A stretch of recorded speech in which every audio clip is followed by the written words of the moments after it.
11 millions. C'est le nombre d'hommes et de femmes en France qui portent régulièrement assistance à un proche malade ou en situation de handicap. Quand on parle des aidants, c'est généralement pour dire à quel point leur engagement est difficile. Et pour cause. Il n'existe quasiment aucun dispositif d'aide pour les aidants. L'épuisement peut donc vite arriver, a fortiori lorsque l'aidant doit jongler entre vie personnelle, vie professionnelle et relations d'aidance. Pour parler de ces oubliés, nous recevons aujourd'hui Hélène Rossineau, médecin de santé publique et autrice spécialiste des aidants. Elle a récemment publié son 3e livre sur le sujet, Ma famille, mon job et moi, aux éditions Robert Laffont. Elle fait également partie des 40 femmes Forbes de l'année 2023 pour son engagement en faveur des aidants. Vous écoutez Les mots bleus, un podcast de Place des Sciences. Bonne écoute.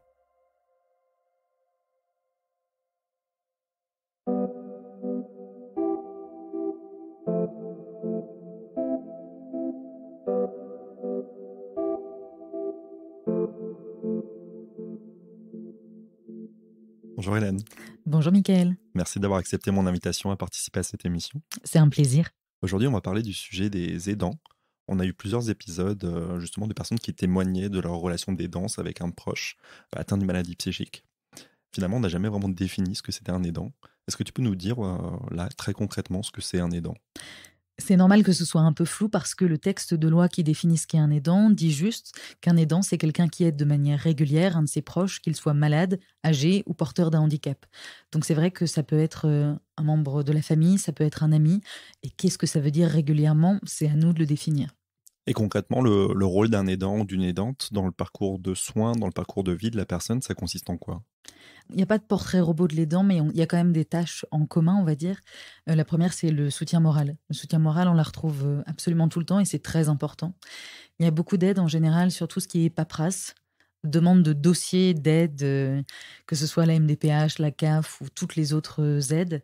Il peut y avoir toute la question de l'organisation au quotidien, parfois de l'aide pour ranger, de l'aide pour faire le ménage, de l'aide pour faire les courses.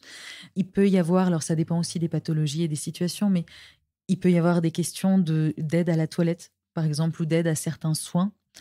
Donc, c'est des tâches du quotidien qui aident le patient globalement à vivre correctement.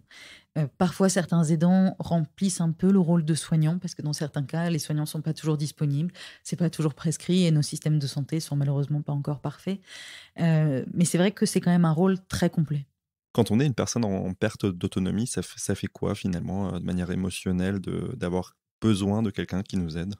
Alors, ça dépend des gens, mais souvent, j'entends des personnes qui se sentent coupables, pour qui parfois c'est tabou d'en discuter, qui se rendent bien compte qu'elles ont besoin d'aide, mais qui parfois n'osent pas demander de l'aide, ou qui se sentent mal de peser, par exemple, sur leurs proches.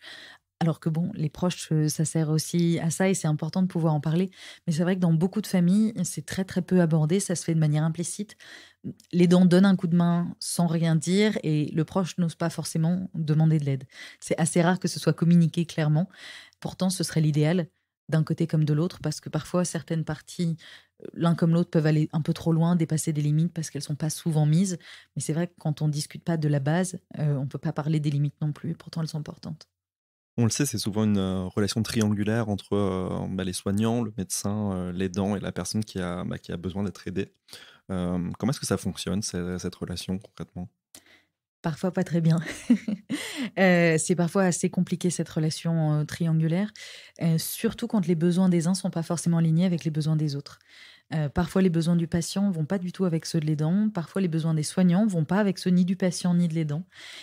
Parfois, les discussions sont compliquées parce que parfois, les aidants savent des choses, par exemple, sur leurs proches parce qu'ils le fréquentent quasiment au quotidien et le médecin n'écoute pas toujours. Parfois, c'est l'inverse. Parce qu'on connaît bien la personne, on n'entend pas forcément ce que dit le soignant. Le patient, il a souvent le cul entre deux chaises. Donc, c'est des relations qui peuvent être complexes, surtout qu'en plus, les médecins et de manière générale, les professionnels de santé ne sont pas du tout formés à la question des aidants. Donc, chaque médecin apprend à laisser une place ou une autre en fonction de son expérience aux aidants. Mais c'est parfois un peu complexe. Il y a des fois, par exemple, quand les besoins s'opposent, c'est vraiment très complexe. Je prends un exemple d'une personne en fin de vie dont j'ai rencontré l'aidante après son décès. La patiente était une personne âgée, l'aidante était la fille. Mais le domicile de la vieille dame était pas du tout aménagé pour les soins à domicile. Vraiment, c'était très compliqué. Il n'y avait pas de lit médicalisé et les infirmières se cassaient le dos en faisant les soins.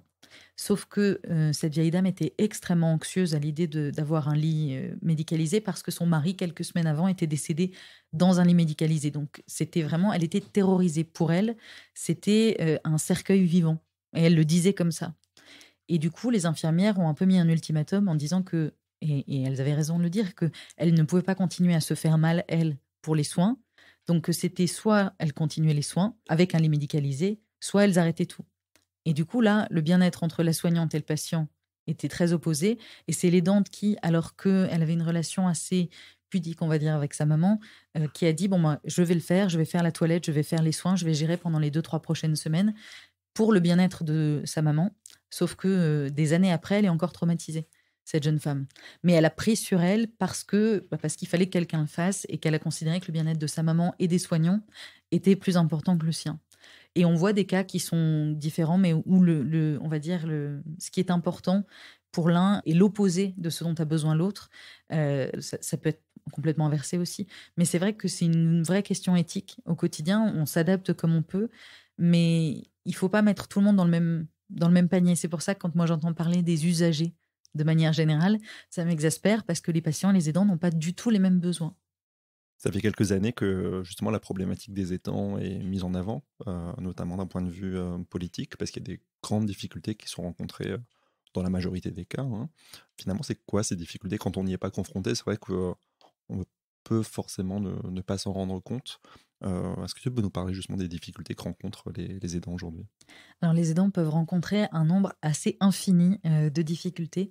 Bien entendu, ça dépend des situations, mais alors, déjà au niveau de la santé, les risques de troubles anxieux, de dépression et de troubles du sommeil sont très augmentés par rapport à la population générale, y compris même derrière les risques de troubles musculo-squelettiques, en particulier le mal de dos qui est quand même assez fréquent, et même le risque d'infection qui est augmenté parce que les gens sont complètement crevés, globalement, et donc plus sensibles. Après, on a toute la question des risques vis-à-vis du travail quand on continue à travailler à côté, parce que beaucoup d'aidants travaillent et sont aidants à côté. En moyenne, les aidants passent à peu près 10 heures par semaine à aider leurs proches, mais ça peut facilement aller jusqu'à 20, 30, voire 40 heures. Donc un deuxième job en plus de ton job à temps plein, qui mène assez facilement à l'épuisement d'un côté et qui tape aussi sur la vie professionnelle. Parfois, les aidants sont mis de côté, perdent leur promotion, sont mis un peu au placard. En fait, on les regarde dans l'entreprise comme on regardait il y a 10 ou 15 ans les femmes qui avaient des enfants globalement. Plus fiables, intéressées par quelque chose d'autre que l'entreprise, et donc globalement, on les met de côté complètement. Or, c'est en plus un moment où non seulement elles ont besoin de travailler parce que c'est une bouffée d'air frais, et je dis elles parce qu'une majorité des aidants sont des aidantes, mais en plus, financièrement, c'est quand même très important pour elles de continuer à travailler.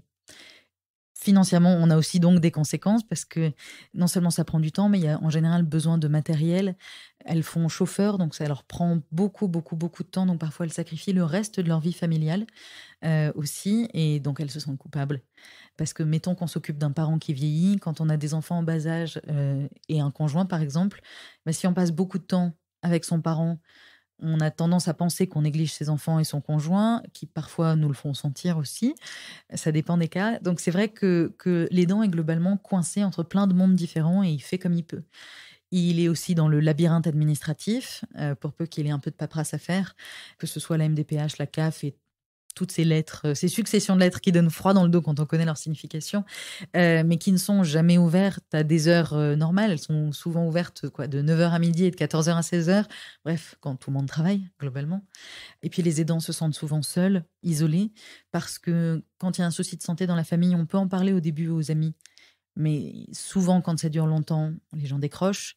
On ne connaît pas grand monde qui traverse la même chose que soi. La famille, de manière élargie, n'est pas forcément compréhensive non plus. Les collègues, c'est pareil. Il existe plein de pathologies pour lesquelles les associations sont pas, soit n'existent pas, soit sont pas très, on va dire, actives. Et il y a peu d'associations d'aidants, même s'il en existe. Donc c'est vrai que ça peut être très très seul, solitaire, d'être aidant. Donc c'est vrai que ça fait quand même déjà pas mal de problématiques auxquelles on essaye et j'essaye, entre guillemets, de m'atteler.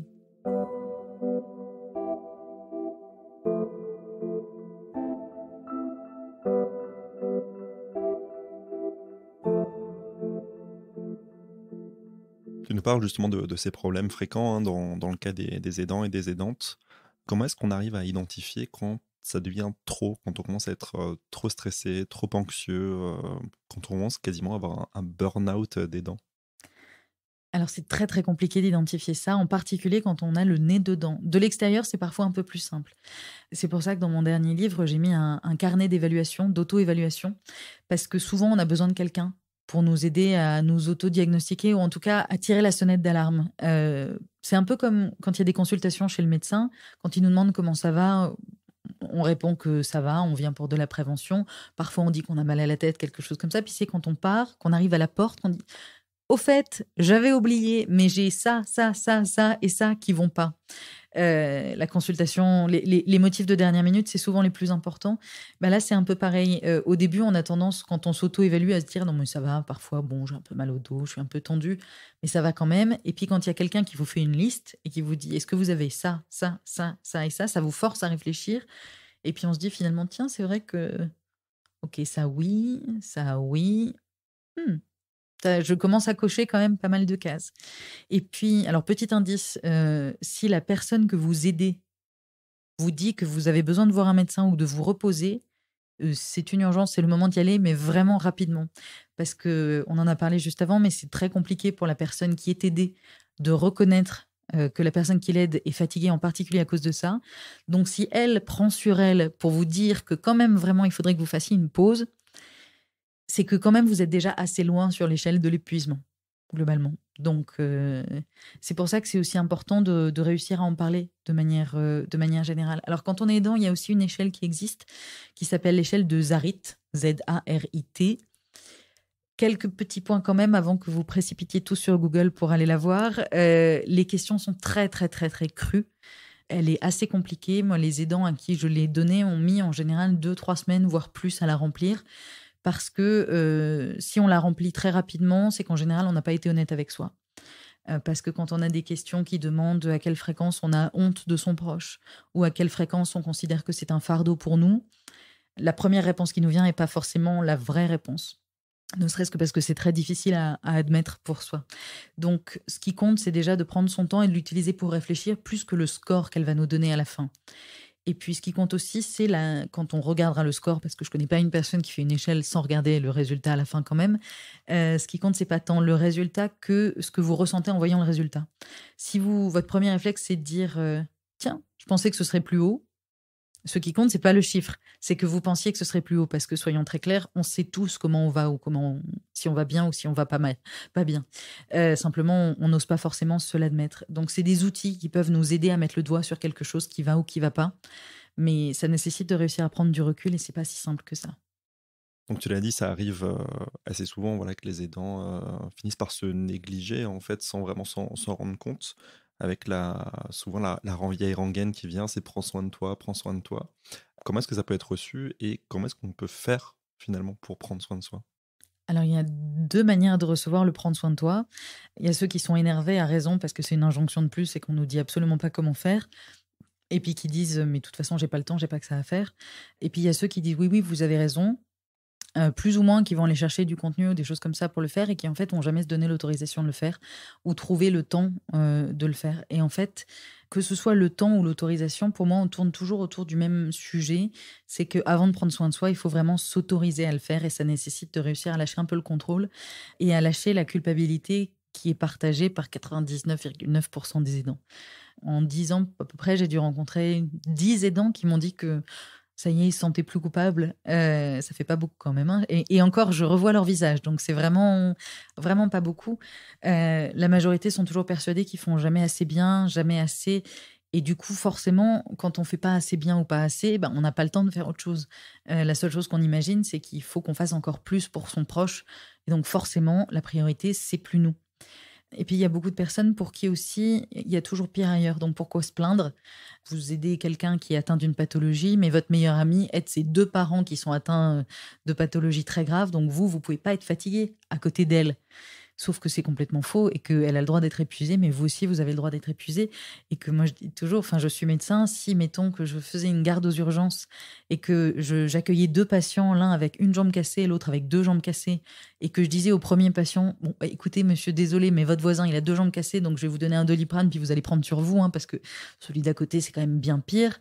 Je ne sais pas en combien de temps l'ordre des médecins me radirait, mais cette fois-ci, ça irait assez vite, je pense. À raison, pour une fois.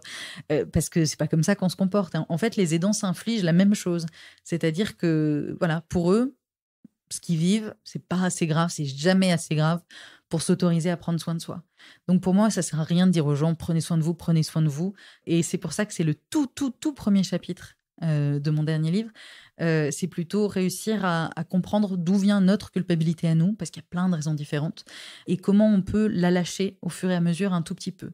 Et ce que j'ai mis au tout début du chapitre, c'est qu'il y avait plein de choses dont je voulais parler aux gens. C'est toujours le cas. Si je donnais des conseils avant de leur avoir parlé de la culpabilité, je pourrais écrire tout ce que je voulais. Ça serait lu, peut-être, mais ce serait absolument jamais appliqué parce que les gens s'autoriseraient pas à l'appliquer. Donc c'est pour ça que j'ai commencé par ça et que je ne supporte plus d'entendre aujourd'hui des gens qui disent aux autres prends soin de toi comme si ça les dédouanait après de donner un coup de main aux aidants. Vous vous rendez compte? On leur a dit de prendre soin d'eux. Maintenant, la balle est dans leur camp, hein, qui se débrouillent. C'est hypocrite. On l'a dit tout à l'heure, hein, c'est une relation triangulaire entre le médecin, l'aidant et la personne qui a perdu en autonomie. Quel est le rôle de la communication et de l'information dans cette relation? Qu'est-ce que ça apporte et quand ça fait défaut, qu'est-ce que ça peut provoquer? Alors la communication en particulier, elle est extrêmement importante, que ce soit entre le médecin, le patient, le médecin et l'aidant, même si elle est souvent compliquée, et l'aidant et le patient. Si je prends déjà pour commencer l'aidant et le patient, la communication, c'est ce qui permet de définir ce qu'on imagine que l'autre va faire, ce qu'on voudrait qu'il fasse, et les limites, et j'insiste beaucoup parce que c'est important, les limites qu'on voudrait mettre à cette relation. Parce que pour beaucoup, que ce soit le patient ou l'aidant, on imagine que ça va couler de source et qu'on va regarder au fur et à mesure comment ça se passe. Mais il y a plein de situations qui peuvent dépasser les limites de certaines personnes et chacun aura ses propres limites. Certaines personnes, par exemple, peuvent avoir du mal à supporter l'idée de faire la toilette d'un parent, d'un conjoint, et d'autres, absolument aucun souci. Certains peuvent avoir des problèmes sur le fait de faire à manger ou d'être constamment présents 24 heures sur 24, 7 jours sur 7, alors que d'autres préféreraient faire ça et par contre n'ont pas envie de faire d'autres tâches. C'est la même chose quand c'est des parents qui vieillissent, par exemple, et qu'on parle de déménagement de lieu de vie, d'EHPAD, d'aménagement du domicile. Pour beaucoup, les enfants ont une idée de ce qu'ils veulent et de ce qui est bon pour le parent. Le parent a son idée à lui de ce qui est bon pour lui et on n'en parle que quand il y a un problème, quand il y a une urgence. Et du coup, en fait, aucune des décisions ne convient à qui que ce soit. Les limites sont souvent franchies des deux côtés et parfois ça fait des conflits. Donc c'est vrai que c'est important d'anticiper quand on devient aidant au tout début, de parler assez vite avec son proche qu'on aide, de ce qu'on imagine, de comment on voit les choses, de si quelque chose ne va pas, comment on le dit. Parce que c'est pas toujours simple d'arrêter son proche qui prend soin de nous. Non, écoute, j'aimerais bien qu'on fasse les choses un peu différemment. Qu'on se dit souvent qu'il prend déjà du temps pour nous, donc si en plus on lui demande de le faire autrement, ça va être compliqué. Mais non, c'est important parce que si on se sent gêné, bah, ça joue aussi sur la manière dont on vit la maladie. Et puis l'autre peut ne pas oser en parler. Donc c'est vrai qu'une communication assez claire est importante, même si ça prend du temps. Pas hésiter à appliquer les principes un peu de la communication non violente. Surtout pas être dans le jugement, essayer d'exprimer vraiment juste des besoins, des limites de manière claire. Ça aide beaucoup. Après, la communication entre médecin, aidant et patient, elle est très médecin dépendant. Sachant que du côté entre médecin et aidant, il y a le secret médical qui s'oppose malheureusement assez souvent. Il faut que le patient ait donné son accord au médecin explicitement pour que le médecin puisse informer l'aidant. Et ça pose souci dans plein de pathologies, et y compris quand on a des patients qui sont dans le déni et qu'on a des proches qui s'occupent vraiment du patient et qui aimeraient en savoir plus pour pouvoir mieux aider. Malheureusement, la loi en France fait que le médecin ne peut pas aller plus loin que le secret médical. Après, il y a aussi des médecins qui n'ont pas du tout appris à s'occuper des aidants et qui, alors qu'ils auraient le droit de le faire, informent très mal les familles, voire considèrent les informations qui viennent des familles comme étant secondaires. Ça, c'est dommage. J'en parle beaucoup avec pas mal de confrères. Ça avance un tout petit peu, mais c'est vrai que c'est encore lent. Et après, il ne faut pas oublier que les consultations sont très, très courtes, que le système de santé dans un état un peu compliqué en ce moment. Donc c'est vrai que même vis-à-vis du patient, entre le médecin et le patient, souvent les consultations, quand elles durent 5-10 minutes, on n'a pas forcément le temps de poser toutes les questions qu'on veut poser. Donc la communication est parfois un peu raccourcie. Quoi qu'il arrive, aidant au patient, je conseille toujours de préparer sa liste de questions avant, parce que quand on est devant le médecin, souvent toutes les questions nous partent de l'esprit, et on sort de là, on se dit mince, j'ai pas posé les trois quarts des questions que je voulais poser. Puis il faut pas hésiter non plus, si le médecin par exemple vous donne un mail, à lui poser des questions si vous êtes l'aidant, ou alors lui donner des informations en lui disant je sais très bien que vous ne pourrez pas me donner d'informations vous sur l'état de santé de mon conjoint, de mon père, de ma mère, etc. Mais moi, je tiens à vous donner des informations pour que la prochaine fois que vous le voyez, vous ayez ça en tête. Parce que parfois, les patients oublient des détails, sciemment ou non, devant le médecin, et ça peut jouer sur la prise en charge. Par exemple, des patients qui perdent la mémoire et qui continuent à dire que tout va bien, le médecin, ça peut l'aider pas mal que la famille informe, même de manière indirecte. Et au niveau des informations, quand on commence en fait cette relation d'aidance et qu'on est un aidant ou une aidante, ça se passe comment pour savoir en fait qu'est-ce qu'il faut faire, comment il faut le faire, quand il faut le faire?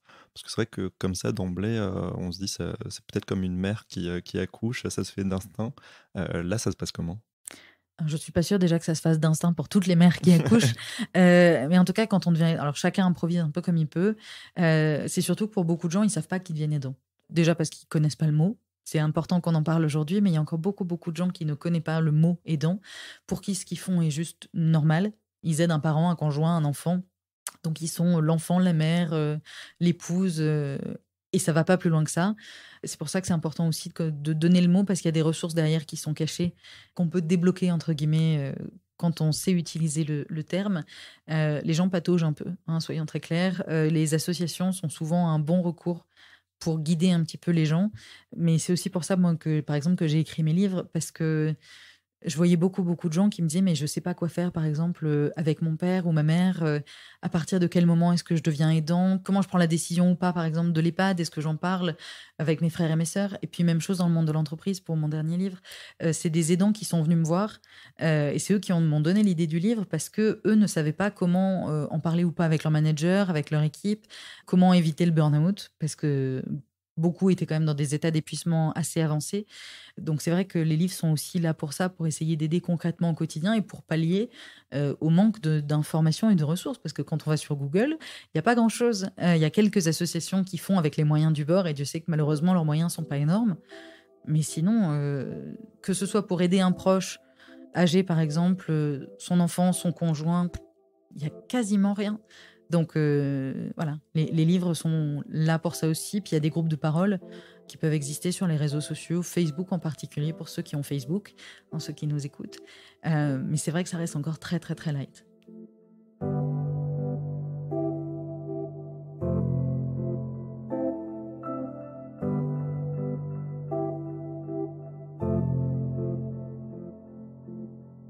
Est-ce que tu as pu voir dans ta pratique une différence de considération entre les aidants qui aident un proche avec un trouble psychique et les aidants qui aident un proche avec un trouble somatique?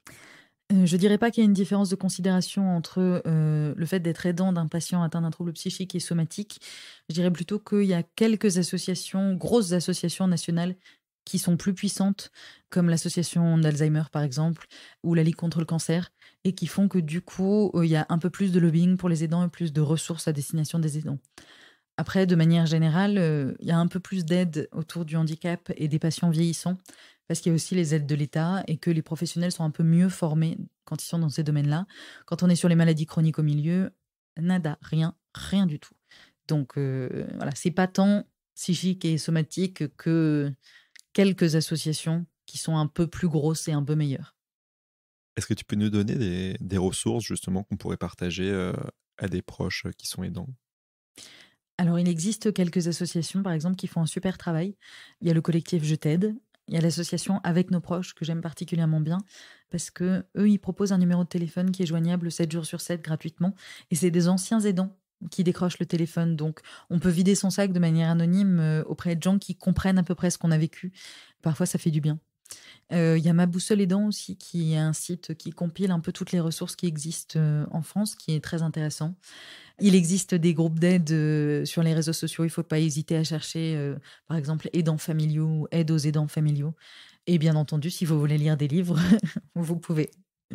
Tu as sorti ton troisième livre à l'automne, il y en avait deux qui le précédaient. Est-ce que tu peux nous en parler un peu? Alors le dernier qui s'appelle «Ma famille, mon job et moi», il est vraiment à destination de tous ceux qui cumulent aide à un proche, et travail. Je l'ai construit en 3 parties, 2 grosses et une petite. La première, elle est vraiment axée santé. Elle s'appelle «Prendre soin de soi, oui, mais comment?». On l'a dit, elle commence par la question de la culpabilité. L'idée, c'est vraiment de guider les aidants, pour éviter l'épuisement, pour faire un état des lieux de sa propre santé, apprendre à gérer son stress, ses émotions, parce que c'est quand même assez compliqué à vivre au quotidien et surtout trouver des tout petits pas, des tout petits gestes qu'on peut faire chaque jour, qui prennent quelques minutes grand maximum pour commencer à aller mieux. Parce qu'on entend toujours, oui, il faut d'un coup aller faire 45 minutes de sport par jour ou pouf, manger plus que des légumes verts. Non seulement c'est déjà compliqué dans la vie de tous les jours, mais quand on est aidant, c'est absolument infaisable. Donc vraiment, tous les conseils santé sont adaptés au quotidien des aidants. La deuxième partie, elle est pour gérer au boulot.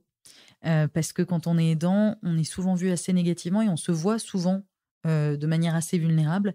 Alors qu'en fait, on développe beaucoup, beaucoup de compétences qu'on peut mettre en valeur, que ce soit dans son travail, dans un entretien d'embauche, dans un CV. Donc avec plein d'exercices pratiques, j'essaye de faire en sorte que les aidants qui lisent le bouquin reprennent confiance en eux au travail, apprennent à dire non, apprennent à parler avec leur manager, avec leurs équipes, à mettre en place un plan au travail pour que tout se passe bien. Et puis la troisième partie, une fois que les gens sont sur pied et qu'ils ont repris confiance en eux, elle est pour les aidants qui veulent faire changer les choses au sein de leur entreprise ou au sein du public, s'ils travaillent dans le public, avec des chiffres à donner à leur DRH, à leur manager, à leur patron, qui souvent ont une connaissance assez légère du sujet, voire sont même complètement ignorants. Donc c'est les chiffres, les bonnes phrases, ce qu'il faut dire, non seulement pour vous faire entendre, mais pour faire évoluer les choses au travail. Tu parles de chiffres, c'est vrai qu'on n'en a pas parlé encore, mais finalement ça concerne combien de personnes? Alors ça concerne environ 11 millions de personnes en France et les personnes qui travaillent et qui aident en même temps, ça représente à peu près entre 6 et 7 millions de personnes. Donc c'est beaucoup. On estime que d'ici 2030, un quart des salariés en France sera aidant en même temps. C'est énorme. Et comment est-ce que tu vois l'évolution du rôle des aidants dans le système de santé, dans la société, dans le système de solidarité pour les années à venir? Alors, personnellement, je pense que ça va devenir de plus en plus compliqué pour les aidants parce que de plus en plus de choses, à mon avis, vont commencer à peser sur eux. C'est déjà très lourd en ce moment, mais on le voit, il y a des choses qui sont de moins en moins bien prises en charge par notre système de santé. On pousse de plus en plus vers le domicile, mais sans que le monde du domicile soit équipé pour accueillir les patients. Les EHPAD débordent, les instituts médico-éducatifs, tous les instituts de manière générale pour les personnes porteuses de handicap sont à capacité complète et pourtant il y a plein de personnes qui sont pas prises en charge correctement. C'est de plus en plus difficile de trouver un médecin, de trouver des infirmiers libéraux pour venir faire des soins à domicile. Donc j'ai peur malheureusement que ça s'accentue encore en termes de charges pour les aidants. Ce que j'espère juste, c'est que les employeurs, au moins, eux, avanceront et feront de vrais efforts pour faciliter la qualité de vie au travail de ces aidants. Et c'est peut-être le seul domaine sur lequel je vois un tout petit peu de progression. Tu l'as dit, il y a environ 6 à 7 millions d'aidants qui cumulent un travail aussi à côté. C'est un sujet auquel tu t'intéresses pas mal. Tu as d'ailleurs été parmi les 40 femmes de l'année Forbes 2023, justement pour ton travail sur les aidants et le travail. Qu'est-ce que les entreprises peuvent faire pour soutenir leurs salariés aidants? Alors, les entreprises peuvent faire beaucoup, beaucoup de choses. Pour moi, le plus important, c'est de faire changer la culture de l'entreprise. Parce que je vois beaucoup passer d'entreprises qui font des petites mesures de communication par-ci, par-là, ou un événement le 6 octobre pour la Journée nationale des aidants, en se disant c'est bon, on a fait quelque chose, on est large. En vrai, elles peuvent mettre en place tout ce qu'elles veulent. Si les aidants qui sont concernés ont peur de demander à avoir accès aux mesures parce qu'ils savent qu'ils vont se faire juger par leurs collègues, ou ils vont se faire mettre au placard, par exemple, parce qu'ils les auront demandé, eh ben, personne ne demandera à avoir accès aux aides ou quoi que ce soit. Donc, pour moi, la première étape, c'est vraiment d'éduquer, d'informer à l'intérieur de l'entreprise, de former les managers, de former les RH, de former le patron aussi. Que ce soit dans des TPE, des PME ou des grosses entreprises, on trouve toujours des solutions à tous les niveaux. Mais ça, c'est vraiment le numéro un. Après, bien entendu, se rappeler qu'on est humain, qu'un peu de bienveillance, c'est utile, même dans le monde du travail. On peut rentrer dans les détails de la flexibilité sur les horaires, parfois un peu de télétravail quand il y en a besoin. Mais j'ai envie de dire, chaque entreprise trouvera ses possibilités techniques en fonction des besoins de ses salariés. Par contre, le changement de culture, il est obligatoire absolument partout et il peut déjà soulager pas mal les aidants. c'est une grosse charge mentale pour les aidants que de devoir passer toute leur journée à éviter le regard des collègues, à éviter d'être en retard ou de se cacher pour prendre un appel perso parce que le médecin de notre maman a décidé d'appeler pile au mauvais moment. On le sait, les médecins appellent toujours au mauvais moment. C'est vrai que se cacher, ça prend beaucoup, beaucoup d'efforts et c'est une charge mentale dont les aidants n'ont pas besoin. Donc si déjà on peut les soulager de ça, c'est un premier pas qui est extrêmement important. Et est-ce qu'il y a beaucoup d'entreprises qui aujourd'hui prennent cette question à cœur? Alors ça augmente, c'est rentré dans la RSE il y a 2 ans maintenant, donc globalement les entreprises doivent s'intéresser à ce sujet-là. Soyons très honnêtes, celles qui le prennent vraiment à bras-le-cœur et qui ont décidé de creuser le thème, de former leurs salariés, il y en a encore très, très peu. Mais le sujet est de plus en plus connu. J'ai de plus en plus d'entreprises ou d'aidants qui me contactent pour que j'intervienne justement pour changer cette culture et pour en parler. Les aidants m'appellent pour que je vienne convaincre les comités directeurs ou les patrons. Et les RH, les managers m'appellent en me disant il faut qu'on apprenne à le faire parce qu'il y a aussi beaucoup de salariés qui sont eux-mêmes sensibilisés mais qui ne savent pas forcément comment gérer concrètement. Parce que quand on est manager, on n'apprend pas, on n'est pas formé, on ne sait pas forcément quand on a un aidant en face de soi quoi faire, que dire. Donc, ça bouge doucement, très vite dans certaines grosses entreprises et parfois petites, mais c'est plus rare. Mais ça avance. En tout cas, j'ai espoir. Pour les personnes justement qui cumulent un travail, une relation d'aidance, quand elles doivent s'arrêter de travailler, il se passe quoi? Malheureusement, pas grand-chose. Alors, il y a des personnes qui doivent s'arrêter de travailler, pas beaucoup, mais il y en a. Alors, elles ont 2 possibilités. Soit elles prennent le congé proche aidant si elles rentrent dans les cases du congé proche aidant, et c'est pas toujours le cas. Et il faut pas que ce soit en cas d'urgence non plus. Bah, soit elles ont rien du tout, globalement. Et malheureusement, dans beaucoup de cas, c'est ça qui la solution, c'est rien.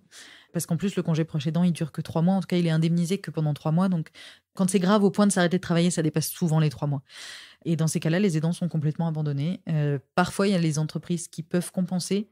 Parfois, il y a des dons de jours. Mais moi, c'est une solution qui m'horripile parce que c'est la seule sur laquelle on considère que c'est la solidarité des autres employés qui est la seule solution. Donc, ni l'État ni l'entreprise n'aident. C'est les autres qui, du coup, ne prennent plus leur repos. On compte aujourd'hui que sur ça, quasiment. Autant dire qu'on va pas très très loin. Donc, moi, j'ai rencontré un nombre d'aidants assez important qui se sont arrêtés, qui se sont fait sortir de Pôle emploi, par exemple, parce qu'ils avaient démissionné et que du coup, ils n'avaient pas le droit à la moindre aide financière, qui parfois étaient dans des situations où le proche pouvait avoir une aide, par exemple pour du handicap, mais le temps d'avoir l'aide au bout de 7, 8, 9 mois, les aides n'étaient toujours pas arrivées. Donc, il fallait soit des économies, soit, on va dire, un rythme de vie très, très, très, très, très réduit. Et souvent, ces aidants-là tombent dans la précarité, sauf si, bien entendu, ils avaient mis un peu de côté avant. Mais c'est une situation très, très complexe. Est-ce qu'il y a des choses qui bougent en ce moment justement à ce niveau, au niveau des politiques publiques pour soutenir les aidants qui, par exemple, sont dans ce cas et qui doivent s'arrêter de travailler? Alors, les politiques publiques, je vais essayer d'être un petit peu diplomate, mais quand même, elles ont bougé vers 2019 un petit peu, dans le bon sens. Et puis, alors, le Covid a renvoyé en arrière globalement la situation de nombreuses années. Alors, de toute façon, on le sait, hein, le Covid a écrasé le monde du domicile complètement. Les aidants qui étaient censés être la priorité du quinquennat en 2019, 6 mois plus tard, ils avaient disparu malheureusement, alors qu'ils n'ont jamais eu autant de poids sur les épaules. Le congé proche aidant, il est mal fait, il n'est pas assez indemnisé. Le répit, on parle beaucoup du droit au répit, mais il oublie les 3/4 des aidants. Les seules formules qui existent aujourd'hui sont pour des cas très, très, très spécifiques. La reconnaissance au niveau sociétal, elle est quasi inexistante, soyons très clairs. Franchement, on part de très, très loin. J'aime être optimiste, hein, donc je me dis que ça veut dire qu'on a beaucoup de progrès à faire. J'attends toujours que des personnes qui connaissent bien le dossier s'en emparent.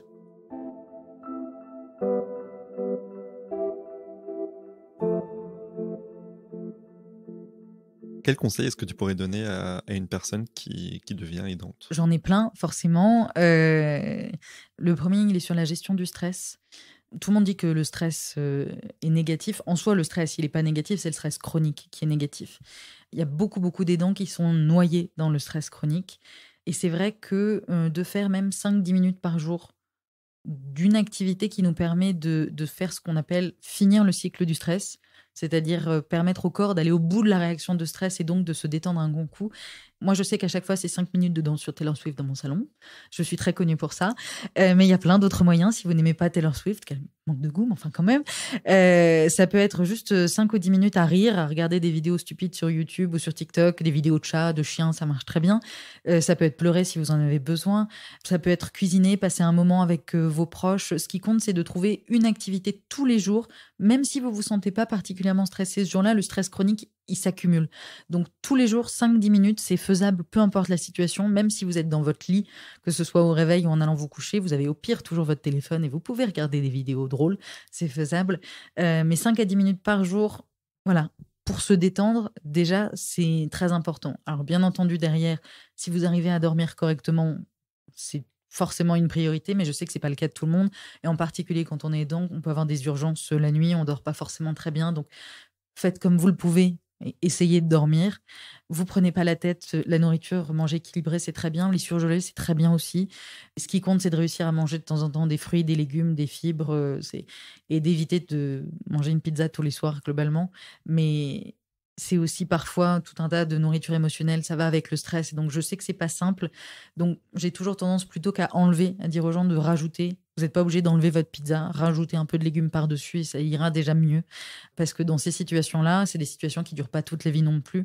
Le but, c'est que ça se passe le mieux possible et ça ne pourra jamais être parfait. Donc, vous n'allez pas du jour au lendemain vous transformer en marathonien qui mange ultra équilibré, qui dort 10 heures par nuit et qui est zen comme un Bouddha. Non, c'est pas possible. C'est pour ça que c'est vraiment quelques minutes par-ci, quelques minutes par-là, une poignée de haricots verts en plus, un peu de salade par-dessus la pizza s'il y a besoin, des siestes si vous y arrivez. Ce qui compte, c'est d'être tolérant aussi envers vous-même et c'est parfois le plus compliqué. Et pour conclure, est-ce que tu as un message que tu aimerais faire passer aujourd'hui, que ce soit au corps soignant, au corps politique, aux aidants, aux personnes qui sont aidées? De manière générale, je dirais qu'il faut arrêter de voir les faiblesses des aidants, toutes les choses à compenser et plutôt avoir un regard positif.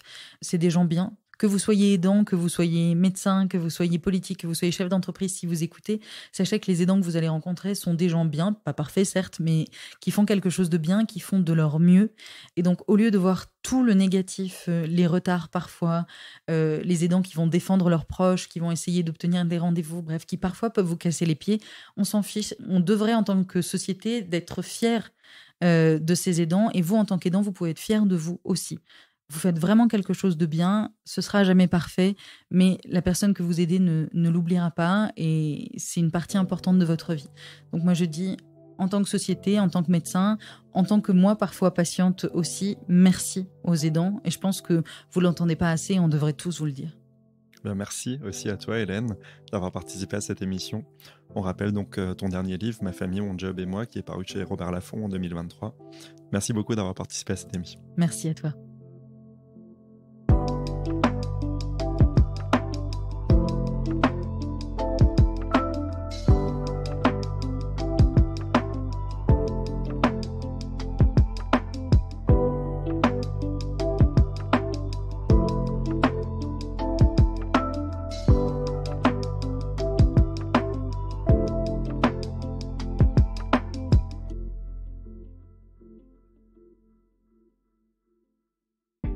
Vous venez d'écouter Les mots bleus, un podcast de Place des Sciences. L'épisode a été mis en musique et coproduit par Alex Rocher. L'illustration a été réalisée par Manon Combe. Si vous souhaitez nous soutenir, vous pouvez nous laisser 5 étoiles et un commentaire sur Apple Podcast ou 5 étoiles sur Spotify mobile. Vous trouverez également des ressources sur notre site placedesciences.fr. Merci de votre fidélité et de votre engagement à nos côtés, et à très bientôt.